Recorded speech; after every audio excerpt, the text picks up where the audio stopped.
എപ്പോഴും ഒരു വികസന കാഴ്ചപ്പാട് ഉണ്ടാകുമല്ലോ. താങ്കൾ ഒരുപാട് രാജ്യങ്ങൾ സന്ദർശിച്ചിട്ടുള്ള ആളാണ്, ഒരുപാട് ആളുകളെ കണ്ടിട്ടുള്ളതാണ്, അത് മലയാളികളും അല്ലാത്തവരും. എന്റെ വിദ്യാഭ്യാസം അത് താങ്കൾ എങ്ങനെ ഉപയോഗപ്പെടുത്തും? എന്റെ വിദ്യാഭ്യാസത്തിനകത്ത് എന്റെ യാത്രകൾ ഉൾപ്പെടുന്നു, എന്റെ സൗഹൃദങ്ങൾ ഉൾപ്പെടുന്നു. എന്റെ കലാലയ ജീവിതം കഴിഞ്ഞ് നമ്മൾ പഠനം നിർത്തുന്നതിന് ശേഷം എൻ്റെ ഒരു വിദ്യാഭ്യാസത്തിൻ്റെ എൻ്റെ ഒരു സിലബസിൽ പെട്ടതായിരുന്നു എൻ്റെ യാത്രകളും എൻ്റെ സൗഹൃദങ്ങളും എന്ന് പറഞ്ഞത്. ഞാൻ പലതരത്തിൽപ്പെട്ട ആളുകളുമായി സൗഹൃദം ഉണ്ടാക്കിയിട്ടുണ്ട്. ഏറ്റവും ടോപ്പ് നോച്ച് ആളുകൾ തൊട്ട് സമൂഹത്തിൻ്റെ എല്ലാ തുറകളിലുള്ള ആളുകളുമായിട്ടുള്ള സൗഹൃദം, പലതരത്തിൽപ്പെട്ട വിദേശ രാജ്യങ്ങൾ, അതിനകത്ത് ആഫ്രിക്കയും അമേരിക്കയും ഉൾപ്പെടും. അത്രയും എല്ലാ കൾച്ചറിലും പെട്ട എല്ലാ സ്ഥലങ്ങളിലും ഉൾപ്പെട്ട രാജ്യങ്ങളിൽ ഞാൻ യാത്ര ചെയ്തിട്ടുണ്ട്. അങ്ങനെ അവിടെയൊക്കെ കണ്ട് പരിചയിച്ചിട്ടുള്ള പല കാര്യങ്ങളും എപ്പോഴും എൻ്റെ ഒരു വിഷനെ സ്വാധീനിക്കുന്നതാണ്. അപ്പോൾ എതിരാളികൾ എന്ന് പറയുന്നത് അവർ ഒരാൾ, ഇപ്പോൾ ശോഭ സുരേന്ദ്രൻ പേരെടുത്ത് പറയാം, അതൊരു പൂർണ്ണ സമയം രാഷ്ട്രീയ പ്രവർത്തകയാണ് ആണല്ലോ. 10 തെരഞ്ഞെടുപ്പുകളിൽ മത്സരിച്ചതിൻ്റെ അനുഭവജ്ഞാനം അവരുടെ കൈവശമുണ്ട്. മറ്റേയാൾ ഒരു ബിസിനസ്മാൻ എന്ന രീതിയിൽ ഉണ്ട്. പക്ഷേ താങ്കൾ ഒരു പൊളിറ്റീഷ്യനെ അല്ല എന്ന രീതിയിൽ വിലയിരുത്തപ്പെട്ടിരുന്നു. അത് താങ്കളുടെ ഈ അറിവ് കൊണ്ട് മറികടക്കാൻ കഴിയും എന്നുള്ളതാണ്. ഈ പൊളിറ്റീഷ്യൻ ആയിരിക്കുക എന്ന് പറയുന്നത് പൊതുപ്രവർത്തനവും തമ്മിൽ രണ്ടും അതാണ്. പാർട്ടി പ്രവർത്തനവും പൊതുപ്രവർത്തനവുമാണ്. നിങ്ങൾ പല ആളുകളുടെയും അവരൊരു 100% പൊളിറ്റീഷ്യൻ ആണെന്ന് പറയുന്നത് അവരുടെ പാർട്ടി പ്രവർത്തനം നോക്കിയിട്ടാണ്.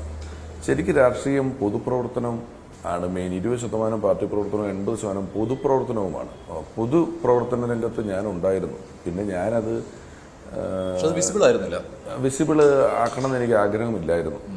അതുകൊണ്ടാണ് പൊതുപ്രവർത്തന രംഗത്ത് ഞാനുണ്ടായിരുന്നു. നല്ലോണം ഉണ്ട്, എനിക്കതറിയാം.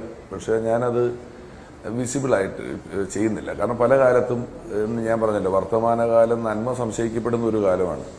നിങ്ങളെന്നോട് ഒരുപാട് നന്നായിട്ട് പെരുമാറിയിട്ട് ഇവനെന്തിനാണ് എന്നോട് നന്നായിട്ട് പെരുമാറുന്നത്, അപ്പം ഇവനെന്തോ ഉദ്ദേശമുണ്ടെന്ന് ചിന്തിക്കുന്ന രീതിയിലാണ് സമൂഹം നിൽക്കുന്നത്. അതുകൊണ്ടും കൂടെ വിസിബിളാക്കിയില്ല. ഞാൻ എൻ്റെ ഉപജീവനത്തിനും അല്ലാതെയും ഞാൻ എൻ്റെ കലാമേഖലയിൽ വളരെ ആക്റ്റീവായിരുന്നു. അതുകൊണ്ട് അങ്ങനെ തന്നെ പോയി എന്നുള്ളതേ ഉള്ളൂ. താങ്കൾക്ക് എന്തായാലും ഇവിടെ ഒരു എൻട്രി കിട്ടാനൊരു പ്രധാന കാരണക്കാരൻ തോമസ് ഐസക് ആയിരുന്നു എന്ന് പറഞ്ഞാൽ അത് ശരിയാണല്ലോ. കാരണം താങ്കളെ തോമസ് ഐസക് വിമർശിച്ചപ്പോൾ താങ്കൾ ചുട്ട മറുപടി തിരിച്ചു കൊടുത്തു. അത് ഏറെ ചർച്ച ചെയ്യപ്പെട്ടു. അത് താങ്കളുടെ ഒരു പ്രതിച്ഛായ ബിൽഡിങ്ങിന് പോലും സഹായിച്ചിട്ടുണ്ട്.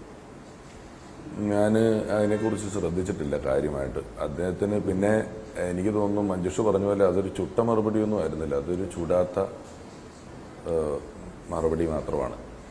അത് ചിലപ്പോൾ അതുകൊണ്ടല്ല, പാലക്കാട് പെട്ടെന്ന് ഈ ഡീല് വിവാദമൊക്കെ വന്നതുകൊണ്ടും കൂടെ ശ്രദ്ധിക്കപ്പെട്ടിരുന്നു എന്നുള്ളതേ ഉള്ളൂ. അല്ലാതെ അങ്ങനെ അതൊരു ഇമേജ് ബിൽഡപ്പിന് എന്നെ ഏതെങ്കിലും തരത്തിൽ സഹായിക്കുന്നുണ്ട് എന്ന് എനിക്ക് തോന്നുന്നില്ല. കാരണം എനിക്കൊരു ഇമേജ് ബിൽഡപ്പിൻ്റെ അല്ല, എനിക്ക് ആരോപിച്ച് കിട്ടിയ ഇമേജുകളുടെ പ്രശ്നമുള്ളൂ. എനിക്ക് എന്നെക്കുറിച്ച് നല്ല ബോധ്യമുണ്ട്. പക്ഷെ അതിൽ നിന്ന് പുറത്ത് കിടക്കാൻ താങ്കൾ ആഗ്രഹിക്കുന്നുമില്ലല്ലോ. ആ ഒരു ഇമേജായിട്ട് തന്നെ നിൽക്കണമെന്ന്. അല്ല, ഞാൻ ആ ഇമേജ് ആരോപിക്കാൻ അവസരം ആവശ്യമില്ലാണ്ട് കൊടുക്കരുതെന്നുണ്ടായിരുന്നു എനിക്ക്.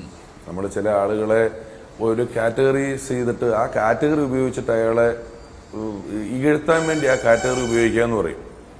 നമ്മളത് നമ്മുടെ വലിയ ബലമായിട്ട് ഇവിടെ ഉപയോഗിച്ചിട്ടൊന്നുമില്ല. ഞാൻ അതുകൊണ്ടാണ് പ്രചരണത്തിന് താരങ്ങൾ വരണ്ടെന്ന് പറഞ്ഞത്.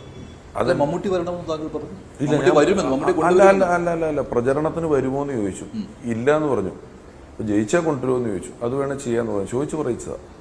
അപ്പൊ ആള് ചെയ്യാൻ അത് ഒരാൾ ചോദിക്കുന്ന ഒരു കാര്യം ഞാൻ എന്തിനാണ് വേണ്ടെന്ന് പറയുന്നത്. എനിക്ക് പറ്റാവുന്ന അല്ലെങ്കിൽ ശ്രമിച്ചു നോക്കാവുന്ന ഒരു കാര്യം ഇങ്ങനെ ഇന്നത് ചെയ്യുമോ, ചെയ്യാം നോക്കാം എന്ന് പറഞ്ഞു എന്നുള്ളതേ ഉള്ളൂ.